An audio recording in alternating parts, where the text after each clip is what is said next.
sector of conservation, wildlife, forestry, and think that there is still a lot that needs to be invested by government beyond 2022 to be able to unlock the potential that exists there.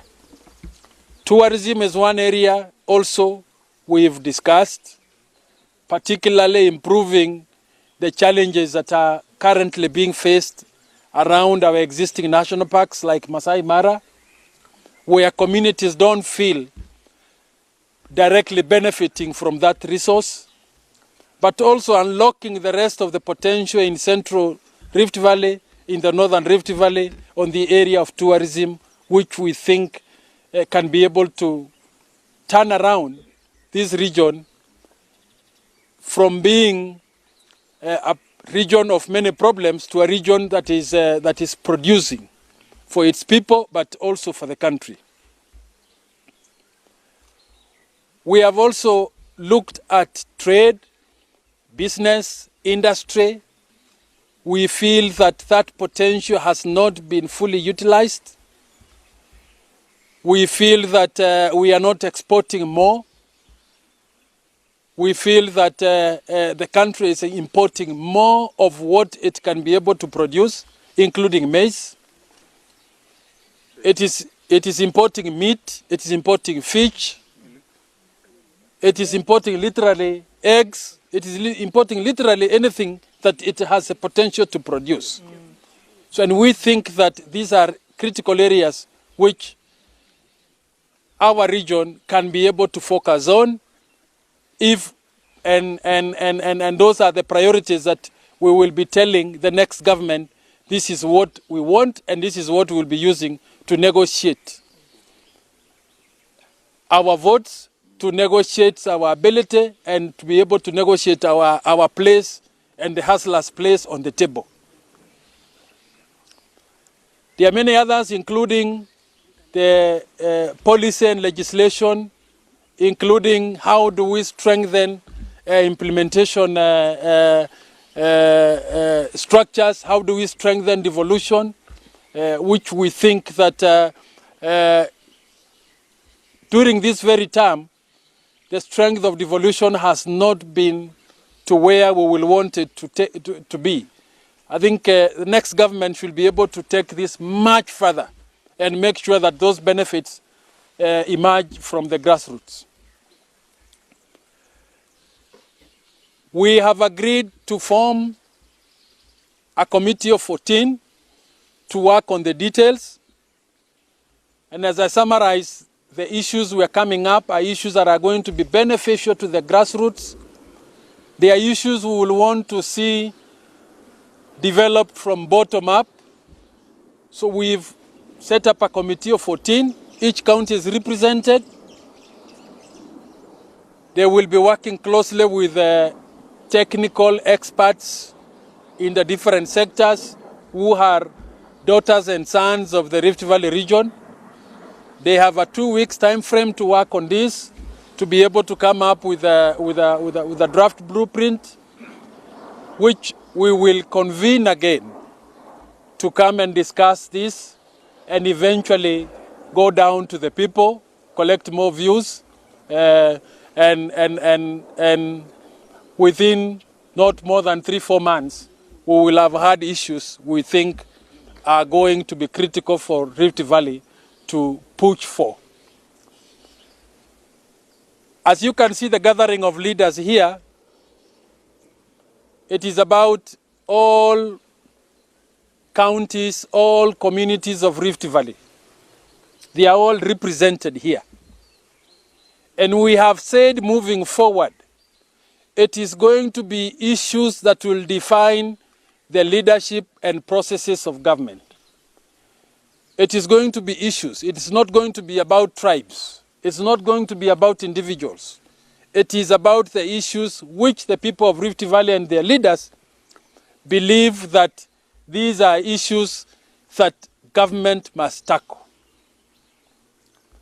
And we will be discussing these issues with Deputy President William Ruto, who is going to be one of the candidates for election in 2022.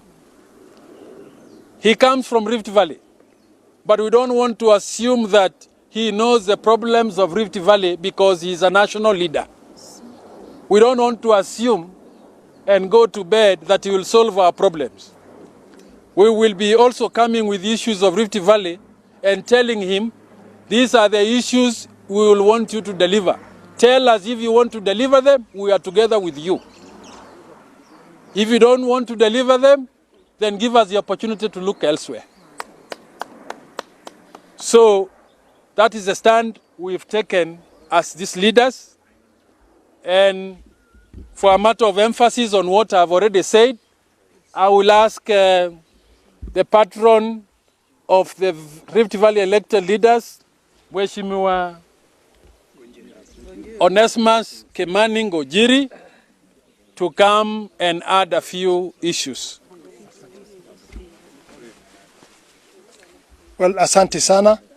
Sitakuwa na mengi kwa sababu vile governor amesema na ndio amekuwa akituongoza kwa leo. Yale mambo amesema ni hayo tunataka kuweka nguvu na tunataka kwanza kupea heshima kubwa kwa magovernors ambao wamekuja kuwa nasi siku ya leo. Si jambo la kawaida kuweza kukutana na magovernors na MP na senators pamoja, lakini Mungu ametusaidia tumeweza kufaulu kwa kuweza kukutana pamoja na kuwa na mafikirio ambayo inapelekana pamoja. Ningesema hivi kwa sababu sehemu zingine 47 counties wanakutana na deputy president. Na jambo hili ni la muhimu sana na nyinyi wetu wa media muiangazie sana. Sio sehemu nyingi kwa uchaguzi ambao umekuja na mwingine umekuweko kwa watu regions kukutana na kuweza kuwa na mapendekezo ya mipangilio yao. Sio nyingi. This is very unique. Na tunashukuru kwa sababu ya leadership ambayo tuko nayo Rift Valley na kujiweka pamoja na kuzungumza.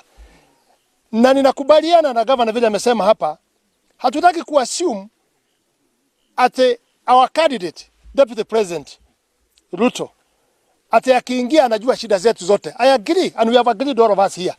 He will be very busy looking the whole Kenya na outside even Kenya, investment na kila kitu yote. Kwa hivyo lazima tujipange ili na sisi tukue na mpangilio wetu. Watoto wengine wakija kumuona, hata si watu wa Rift Valley, tunamuona, tunapendekeza nini? Mambo yetu. Na msisahau, hata mambo ya amani tumeyazungumzia sana. Kwa sababu hatuwezi kukubali baada ya mwaka 5 kunakuwa mzukazuko. Hiyo tumekataa. Tutakaa na amani na kupendana. Saa hii hata wale wanajaribu kuja kuincite Rift Valley. Mkalenjin anajiuliza, ninakuwa incited nipigane na nani? Mkikuwa anajiuliza, ninakuwa incited nipigane na nani? Muluya iko huko the same. Mjaluo iko huko the same. So this thing is so good for us. Na msione ni sisi peke yetu. After this tunaenda mashinani. Kila mjumbe, kila governor tutaenda kushirikiana kwa mashinani ili tupate views kutoka kwa watu, ili tukikuja kutana kwa hiyo kamati imechaguliwa watu 14, tutakuwa tuna present mambo yetu na pendekezo zetu vile tutakuwa namna gani. Na tunahakikishia watu wa Rift Valley, nikiwa mmoja ambaye niko huko, sisi Rift Valley tutakaa kwa amani. Amen. Na hakuna mtu atatuletea mambo ya incitement. Sisi tumechoka na hiyo, tumeokoka, tuko mbele kabisa. Tutaongoza katika 47 counties kuweka amani na kuweka uchaguzi wa haki na ukweli. Hiyo tuko tayari kabisa. Na kama vile mnajua sisi kwa hasara.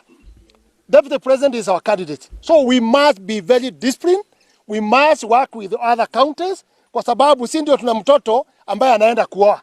Na mtoto akienda kuoa lazima tuende kwa heshima. Tunaheshimu wengine counties zingine na hawa tuheshimu, tumepeana sehemu zingine, lakini sasa tuna mtoto. Lazima tumchunge aweze kutuongoza. And we are happy kwa yeye kusikiza, every county anasikiza. Wafugaji anasikiza. Kabila zote anawasikiza. Na tunashukuru kwa sababu ya hiyo. Kwa hivyo ningesema tumeungana pamoja kwa kukubaliana hiyo mambo ambayo imezungumziwa siku ya leo ni ya maana na tutaendelea kuzungumzia hiyo. Asante sana na Mungu awabariki. Asante sana. Swali moja mbili peke yake ama tumalizie hapo? Sultan.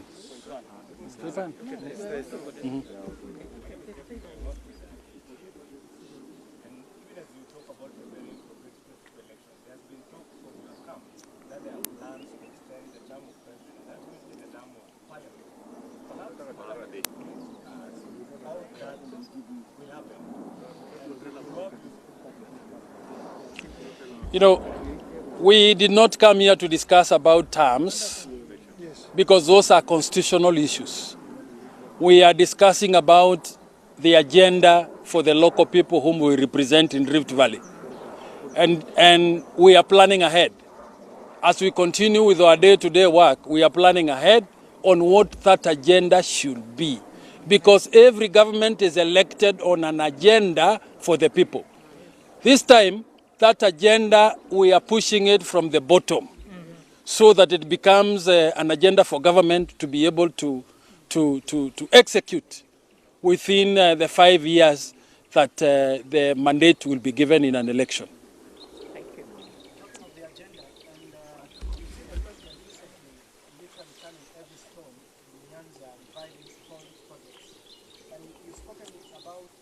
Also the issues the Rift Valley region are really interested in, water included. And you've mentioned Aror and Kimoren. Are you concerned of the situation of that particular project being one of the flagship projects that was supposed to have been concluded by this moment? Thank you. I think what the president has done in Nyanza by opening projects is good. We support. Yes. But again, water remains a cardinal need for the people of Rift Valley. When it comes to Aror and Kimorer, even those projects were stopped. And Itare, they are still a priority for the people of Nakuru and for the people of Elgeyo Marakwet, which as leaders we are saying we are committed that these projects be seen through. If it is going to go to the next government, which I believe we are going to be forming, so be it, it is still going to be our priority. We will want that government to deliver. Thank you. My name is Kericho from NTV. And there is a question of the performance of the Jubilee government, where most of you also come from. And with regard to what will the assessment be, even as you say that there are some development projects that need to be carried on, what will be the assessment of the Jubilee government in initiating development projects in the whole of Rift Valley? If you quantify it in percent, is it 10%, 90%, 1%? That was not a subject of our discussion today. We are discussing from 2022 moving forward and talking about how do we put our agenda solid, an agenda that is informed by the people, and make sure that becomes our negotiation for the next government. Thank you. Even as you look ahead, there is something that you will put as a mentor. Even I've seen your video at where I work, where you say that this is what I've been able to do, even as you bequeath the power to something. Has the Jubilee government done anything in Rift Valley so that even as you bargain, that this is where you will start? Number one, it wasn't our agenda today, but it has done what it has done. County governments have also done what they have done. But you see, as we sort out what is going on now, you must also think ahead. And that thinking is what informed our agenda today as Rift Valley region. Asante sana. Pardon?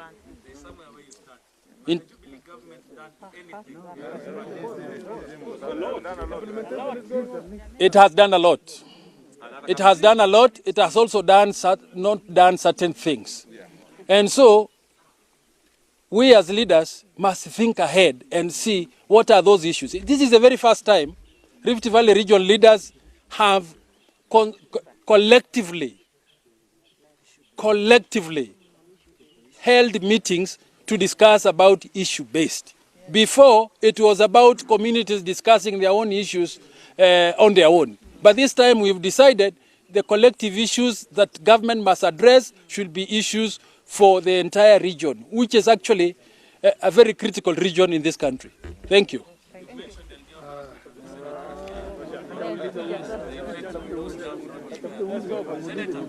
Asante sana.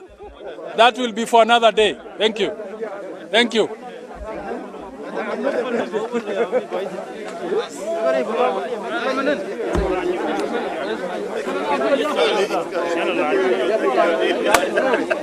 Gracias.